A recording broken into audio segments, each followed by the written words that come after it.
আজকের এই ভিডিওটি করার মূল উদ্দেশ্য হচ্ছে একজন অসহায় মানুষকে সাহায্যের হাত বাড়িয়ে দেওয়ার জন্য। আটগ্রাম ফালন করাতে সন্ডিফু ধর্মনীতে ইসমাইল ভাইকে চিনে না এমন কোনো মানুষ নাই। তিনি দীর্ঘদিন যাবৎ আটগ্রাম রাস্তা মাথাতে তিনি রিক্সা চালাইতেন। তার জীবদ্দশায় তিনি কখনো রেস্ট করছেন কিনা আমি জানি না, সবসময় আমাদের চোখের সামনে তিনি কর্ম করে খাইতেন। তার তিনটি সন্তান, 2টা মেয়ে 1টা ছেলে। আজকে প্রায় 6 মাস যাবৎ তিনি বিছানার সাথে কাতরাচ্ছে এবং উনার যে সমস্যাটা হয়েছে, আপনাদেরকে রিপোর্টগুলো আছে না আপনাদের কাছে, রিপোর্টগুলো একটু দেন। উনার যে সমস্যাটা হয়েছে এটা একটা মেজর সমস্যা। ডাক্তারে বলছে যে উনাকে খুব রিসেন্টলি ট্রিটমেন্ট করার জন্য।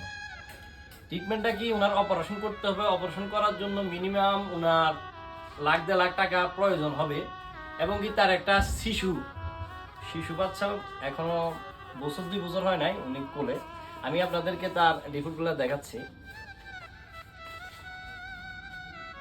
এই যে তার সম্পূর্ণ রিপোর্ট এখানে আছে। উনার চেহারাটা দেখেন যে উনার কি অবস্থা হয়েছে। আসসালামু আলাইকুম। আপনি আপনার সমস্যাটা বলুন। আমি আজকে 5 মাস ধরে অসুস্থ বোধ করতেছি। আমার বিছনা মেঝে শোয়া, খাওয়া দাওয়া খাইতে পারি না। আমার খুব সমস্যা, পায়খানা রাস্তা দিয়ে রক্ত ভিগে গেছে। আমার তো দেশে রক্ত ভিগে, আমি এভাবে আজকে 5 মাস কষ্ট ভোগ করতেছি। এখন ডাক্তারে বলছে অপারেশন করতে হবে, অপারেশন ছাড়া কোনো চিকিৎসা হবে না। কীভাবে করবো? আমার তো টাকা পয়সা অর্থনীতি নাই। আমি একদম রিক্সা ড্রাইভার, আপনার কাছে একটু সহযোগিতা চাই। যারা প্রবাসে আসেন তারা একটু বলবেন, তারা আমাকে একটু খেয়াল রাখবেন, এটাই আমার অনুরোধ। উনার চেহারা দেখলেই বোঝা যায় কতটা তার চেহারার শারীরিক কত অবনতি হয়েছে।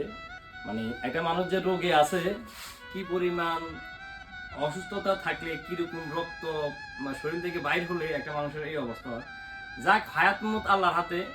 আমাকে আমাদের এলাকায় এবং তিনি আমাদের বড় ভাই হয়, আমরা চাই আপনারা যে যেখানে আছেন, আমি জানি এই ভিডিওটা অনেকেই দেখবেন। অনেকেই দেখলে আপনারা ওনার জন্য আপনাদের মন গলবে, সাহায্য করার জন্য আপনারা এগিয়ে আসবেন। আমি চাই আপনারা এগিয়ে আসুন।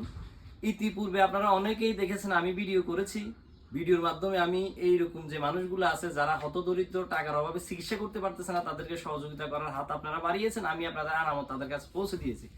আমি আজকের এই ভিডিও থেকে আপনাদেরকে বলতে চাই, আপনারা ইসমাইল ভাইয়ের একটা বাচ্চা আছে, বাচ্চাটা কই, ছোট বাচ্চা আছে। এখন উনি যদি দুনিয়াতে হায়াত মতো আল্লাহর হাতে, উনি যদি দুনিয়াতে না থাকে, তাহলে উনার এই বাচ্চা এই সংসার দেখার মতো আসলে কেউ নাই। তো আপনারা ওই দিক বিবেচনা করে আপনারা যারা আছেন, আপনারা দয়া করে বিনীত একদম একটা মানুষের অবস্থা দেখতেছেন যে কিভাবে আছে, আপনারা একটু হেল্প করবেন, এটাই আমার চাওয়া পাওয়া। আর এটা হচ্ছে উনার বাচ্চা, দেখেন কত মাসুম বাচ্চা। এখন উনার যে বাঁচা মরাও ডাক্তারে এমন রিপোর্ট দিয়েছে যে উনার বাঁচা মরারও কোনো গ্যারান্টি নেই। ঠিক আছে, তো আপনাদের কাছে এতটুকু চাওয়া। আমার যারা আছে শুভাকাঙ্ক্ষী, যারা আছে আশেপাশে, যারা আছে পার্শ্ববর্তী গ্রামের যারা আছে, আমাদের 14 গ্রামের অনেক মানবতার ভাই আছে। 14 গ্রামে অনেক ভালো ভালো পেজ আছে। 14 গ্রাম 0.2 হতে অনেক ভালো ভালো পেজের মানবিক কাজ করে আপনারা আছেন। আপনারা একটু এগিয়ে আসবেন। এগিয়ে আসলে উনার চিকিৎসাও হবে ইনশাল্লাহ। উনি হয়তো সুস্থতার মুখ দেখতে পারেন যদি মহান আল্লাহ তাআলা চায়। ধন্যবাদ সবাইকে। আসসালামু আলাইকুম রহমতুল্লাহ।